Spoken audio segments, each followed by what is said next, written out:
उद्धव ठाकरेंनी अशोक खरातच्या आडून सत्ताधाऱ्यांना खडेबोल सुनावलेले आहेत। भोंदू भक्तांवर कारवाई करा अशी मागणी ठाकरेंनी केली आहे। तर चाकणकरांच्या राजीनाम्यावरनं राजकारण चांगलंच पेटलंय। रुपाली चाकणकरांच्या अटकेची मागणी आता विरोधकांनी जोर धरलेली आहे। अशोक खरातचे एक एक कारनामे आता समोर यायला लागलेले आहेत। त्याची राजकीय नेत्यांसोबत उठबस होती। आपल्या राजकीय संबंधांचा वापर करून खरातनं आपल्या संस्थानासाठी थेट दारणा धरणातनं पाणी आणलं होतं। तर माजी मंत्री दीपक केसरकर यांच्या निकटवर्तीयांची एसआयटी कडनं चौकशी केली गेली आहे। दीपक लोंढे चौकशीच्या फेऱ्यामध्ये अडकलेत, त्यामुळे जोरदार राजकारण सुरू झालंय। लोंढे हा सिन्नरमध्ये जमीन खरेदी विक्रीच्या व्यवसायामध्ये सक्रिय आहे। रुपाली चाकणकर यांच्याबाबत पुणे काँग्रेसमध्ये दोन मतप्रवाह आहेत असं पाहायला मिळतंय। पुणे काँग्रेसचे शहराध्यक्ष अरविंद शिंदेंनी थेट चाकणकरांची बाजू लावून धरली आहे। पहिलीच बातमी आहे, वासनांध अशोक खरातमुळे रुपाली चाकणकरांना आता राज्य महिला आयोगाच्या अध्यक्षपदाचा राजीनामा द्यावा लागला। कारण गेल्या काही दिवसांपासून विरोधकांनी हे प्रकरण लावून धरलं होतं, त्यामुळे चाकणकरांवर राजीनाम्यासाठी दबाव वाढल्याचंही पाहायला मिळालं होतं। अखेर शुक्रवारी चाकणकरांनी उपमुख्यमंत्री सुनेत्रा पवार यांच्याकडे महिला आयोगाच्या अध्यक्षपदाचा राजीनामा सुपूर्द केला। पण आता चाकणकरांच्या राजीनाम्यावरनं राजकारण पेटल्याचं पाहायला मिळतंय। या देवस्थान ट्रस्टशी माझ्या कुटुंबाचा संबंध आहे, पण खरात आणि त्याच्या वैयक्तिक आयुष्याबद्दल काही माहिती असायचं कारण नव्हतं। यामध्ये पोलिसांनी खोलवर निष्पक्षपणे तपास करावा हे मी परवाच सांगितलेलं आहे। त्यांना मुख्यमंत्री देवेंद्र फडणवीस साहेबांनी सांगितलं पहिला राजीनामा द्यायचा आणि मग बोलायचं, त्यातही त्यांनी ती नोटंकी केली। महासंचालकांकडे जाताना खरं तर राजीनामा हा महासंचालकांकडे देतात आणि तो देत असताना तिथे ते नाटक केलं की या गुन्ह्याची चौकशी अत्यंत निपक्ष पाहिजे। अहो, त्या गुन्ह्याच्या सहकारी आरोपी तुम्हीच आहात, त्यामुळे तुमची तर चौकशी होणारच आहे, तुम्हाला अटक सुद्धा होणार आहे। त्यामुळे हे जे काही काल त्या खोटान दाखवत होत्या ते अत्यंत धादांत खोटं होतं। आता पहिल्या दिवशी राजीनामा द्यायला पाहिजे होता। अशा एवढ्या वैधानिक महत्त्वाच्या जबाबदारी पार पाडणारी व्यक्ती जी अशा पद्धतीनं तांत्रिक मांत्रिक आणि जो व्यक्ती कित्येक आपल्या भगिनींचं शोषण ज्यांनी केलं, अशा व्यक्तीवरच्या ट्रस्ट सोबत राहणं, अशा व्यक्ती संपर्क ठेवणं मला असं वाटतं हे महापाप आहे। देर आहे दुरुस्त आहे असं म्हणता येईल। खरं तर राष्ट्रवादी काँग्रेस पार्टीनं अशा व्यक्तीला पक्षात सुद्धा ठेवलं नाही पाहिजे। रुपाली चाकणकरांच्या एकेकाळच्या सहकारी आणि शरद पवारांच्या पक्षाच्या नेत्या रोहिणी खडसेंनी सुद्धा चाकणकरांवर आता निशाणा साधलाय।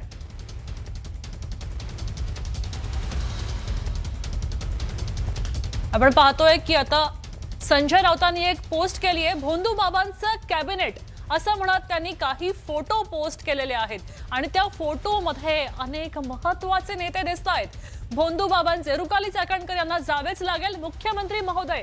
खरं तर त्यावेळेचे मुख्यमंत्री म्हणजे आपण पाहू शकतोय की आरोपी अशोक खरात सोबत भाजपचा एक नेता, त्याचबरोबर दुसऱ्या एका फोटोमध्ये चक्क तत्कालीन मुख्यमंत्री अर्थात एकनाथ शिंदे दिसत होते। तेव्हा अजून किती खालच्या पातळीवर उतरणार आहोत असा बहाणा केला होता। आपण पाहतोय की आरोपी खरात दिसतोय, त्याच्या सोबत हा एक भाजपचा मोठा पाटील दिसत आहेत। आपण पाहू शकतोय की खरात सोबत अनेक महत्त्वाच्या नेत्यांची नावं दिसत आहेत। आता उद्धव ठाकरेंनी सुद्धा बलात्कारी खरातवरनं सत्ताधाऱ्यांवर निशाणा साधलेला आहे। त्याचं कारण म्हणजे आता अशोक खरात सोबतचे अनेक फोटो सोशल मीडियावर व्हायरल होऊ लागलेले आहेत। किती खालच्या पातळीपर्यंत आपण महाराष्ट्र नेणार होतो आणि महाराष्ट्रामध्ये जादूटोणाविरोधी हा कायदा आहे, पण त्या कायद्याचं पालन करणारे जर का त्या अशा भोंदूबाबांच्या नादी लागणार असतील तर त्या भोंदूबाबांबरोबर त्यांच्या भोंदू भक्तांवरती सुद्धा कारवाई झाली पाहिजे।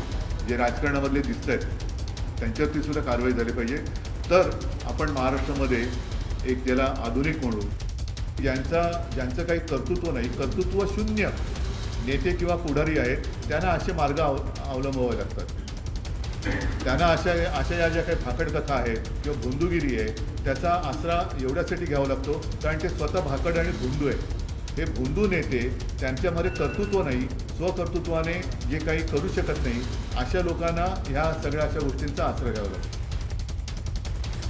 चाकणकरांच्या एकेकाळच्या सहकारी आणि शरद पवारांच्या पक्षाच्या नेत्या रोहिणी खडसे यांनी सुद्धा चाकणकरांवर जोरदार निशाणा साधलाय. गर्वाचं घर नेहमीच खाली असतं हे आता काही लोकांना कळलं असेल आणि म्हणून जास्त उडायचं नसतं. आता सगळा अहंकार धुळीस मिळेल. माझी माननीय मुख्यमंत्री महोदय, माननीय सुनेत्रा बहिनी यांना विनंती आहे की त्यांनी फक्त राज्य महिला आयोगाच्या अध्यक्षांचा राजीनामा घेऊ नये, तर त्या प्रकरणामध्ये जे लोक सामील आहेत त्यांच्यावर कठोरात कठोर कारवाई व्हायला हवी, याची खबरदारी घ्यावी. ज्या गोष्टी या प्रकरणामध्ये समोर येत आहेत त्या अत्यंत गंभीर आहेत. आणखीही काही गोष्टी बाहेर पडतील. Wait and watch.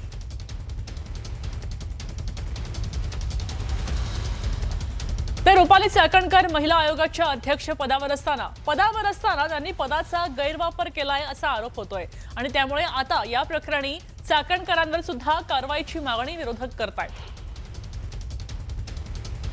आपण पाहतोय की चाकणकरांना अटक करा अशा प्रकारची मागणी विरोधकांकडनं जोर धरली जातेय.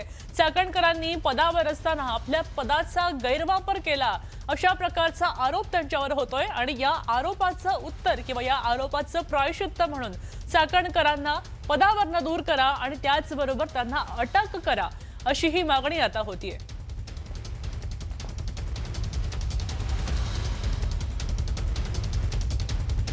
आता माझी मुख्यमंत्र्यांना एकच विनंती आहे, चाकणकर बाईला तातडीने अटक करून सखोल चौकशी करून जे सहकारी याच्यात समाविष्ट आहे त्यांना सगळ्यांना आरोपी करणं, कारण का हा लढा आमचा थांबलेला नाही. रुपाली चाकणकरांची अटक व्हावी, रुपाली चाकणकरांना सह आरोपी करावं, रुपाली चाकणकरांची नार्को टेस्ट करावी, रुपाली चाकणकरांचे कॉल रेकॉर्ड्स तपासावेत आणि रुपाली चाकणकरांच्या संपत्तीची आर्थिक गुन्हे शाखेने चौकशी करावी. माझी कालपासून एकच म्हणणं आहे की राजीनामा आहे तर खूप छोटं झालं. राजीनामा एवढं म्हणणंच नाही आहे माझं म्हणणं त्यांना सह आरोपी करा आणि मकोका लावा त्यांना. हा भोंदू बाबा अशोक खरात याच्या गुन्ह्यांची व्याप्ती आता वाढत चालली आहे. आता आणखी 3 महिलांनी खरात विरोधात पोलिसात धाव घेतली आहे. खरातनं अनेक महिलांवर लैंगिक अत्याचार केले असा पोलिसांना संशय आहे आणि आता त्याच्या अटकेनंतर आता पीडित महिला एक एक करून पुढे यायला लागलेले. दरम्यान गेल्या 3 दिवसांपासून SIT पथकाकडनं भोंदू खरातची चौकशी केली जाते. या चौकशीतनं अनेक धक्कादायक खुलासे व्हायची शक्यता नाकारता येत नाहीये.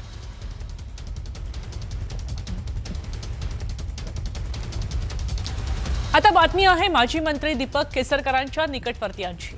अशोक खरात प्रकरणी केसरकरांचे निकटवर्तीय दीपक लोंढेंची SIT कडनं चौकशी केली. सिन्नरमध्ये खरातला जमीन खरेदी करण्यासाठी लोंढेंनी मदत केली असा संशय इथं बळावतो आहे आणि या आर्थिक व्यवहारामध्ये आणखी कुणाकुणाचा सहभाग आहे याचाही कसून तपास SIT करतेय. आता चौकशीमध्ये समोर येईल आता कोण दलाल होते, कोण त्याच्यामध्ये त्यांना मदत करत होतं, या सगळ्या भांगडीमध्ये कोण होतं, जे त्याची आता चौकशी नेमली तर SIT चौकशी करते जी समोर येईल त्याच्यामध्ये. दरम्यान दीपक लोंढे हा चौकशीच्या फेऱ्यामध्ये अडकला आणि त्यानंतर दीपक केसरकरांनी आपला हात झटकलेला आहे. या प्रकरणी संजय राऊतांनी तर केसरकरांचं ऑफिस खरात चालवायचा असाही आरोप केला. तर दीपक केसरकरांनी या संपूर्ण प्रकरणावर प्रत्युत्तर दिल्याचंही पाहायला मिळतंय. ऐकूया.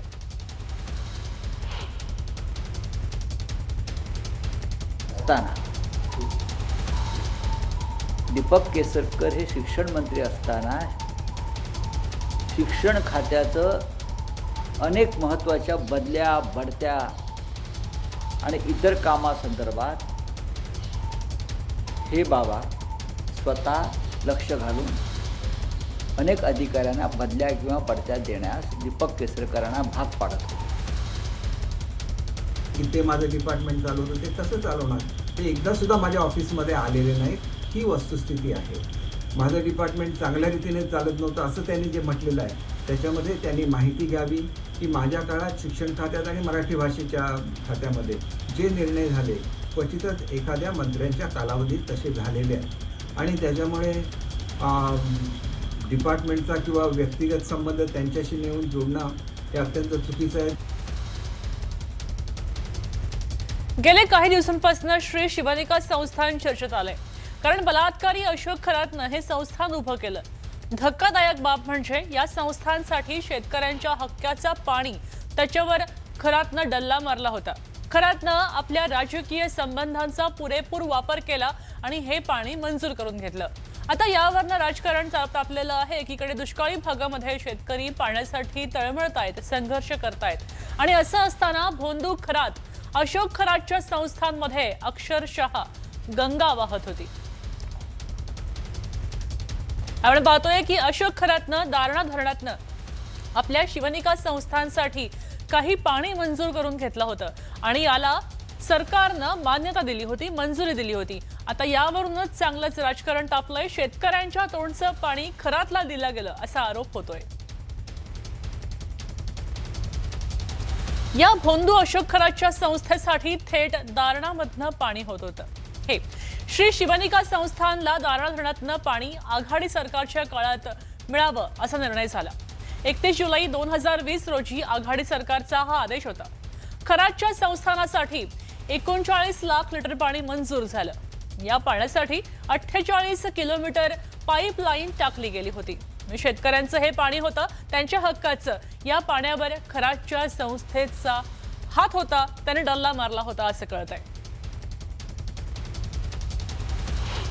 2020 साली राज्यामध्ये महाविकास आघाडीचं सरकार होतं आणि या महाविकास आघाडी सरकारच्या काळामध्ये 31 जुलै 2020 साली एक शासन आदेश पारित करण्यात आला. हा शासन आदेश होता भोंदूबाबा अशोक खरात याच्या हिताचा आणि त्याच्या फायद्याचा.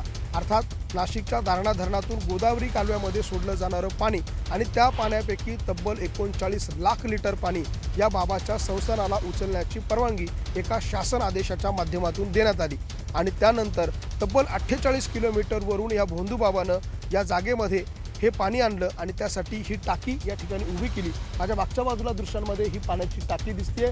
शिवनिका संस्थान मिरगाव जलकुंभ अशा स्वरूपाचा हा जलकुंभ त्याने या ठिकाणी साकारला आणि 48 किलोमीटरवरून आणलेलं पाणी या टाकीमध्ये सोडलं. अर्थात 1 लाख लिटरची क्षमता असलेलं हे पाणी आहे आणि आपल्याला त्या टाकीवरती त्या टाकीमध्ये आणलेलं पाणी जे आहे ते या ठिकाणांपर्यंत आणण्याची व्यवस्था ही देखील शासनाने करून दिली. त्यामुळे प्रश्न हाच निर्माण होतोय, महाविकास आघाडी सरकारमधले असे कोणते मंत्री होते की जे या अशोक खरातवरती इतके उदार होते आणि उदार होते तर ते का होते? त्याच्या मंदिरासाठी धरणातून पाणी सोडावं लागतं. 2020 साली दारणा धरणातून पाणी सोडलं म्हणजे किती उच्चपदस्थ लोक जे आहेत त्यांच्या किती संपर्कात खरात होते आणि त्यांचे बाकी कसे लागेबांधे होते. अतिशय घृणास्पद प्रकारे सगळा आता जो समोर येतोय. त्याची सगळ्याची चौकशी करा ना. माझं काही म्हणणं नाहीये, कारण पाणी कुठपर्यंत मुरले ते कळू द्या. नाही म्हणून जो गुन्हेगार असेल त्या गुन्हेगाराला शिक्षा करा.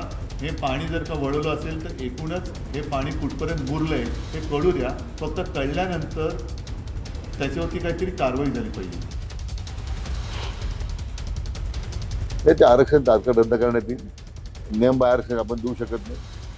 त्यामुळे याची माहिती घेतो की तू जी आर का काढण्यात आला, कोणाच्या सूचना होत्या, नोटिंग फाईलवर कोणाच्या, आम्ही ते सगळे चौकू शकत होतो. पण निश्चितपणे त्या आरक्षण रद्द करण्याच्या सूचना विभागाला दिलेल्या आहेत. आता या अशोक खरातनं कोट्यवधींची माया जमा केली होती हे उघड झालंय. संस्थांच्या माध्यमातून त्यानं शेकडो एकर जमीन घेतली होती. ही जमीन खरेदी करण्यासाठी खरातनं एका खास पद्धतीचा अवलंब केला होता. ते आता समोर आलेलं आहे.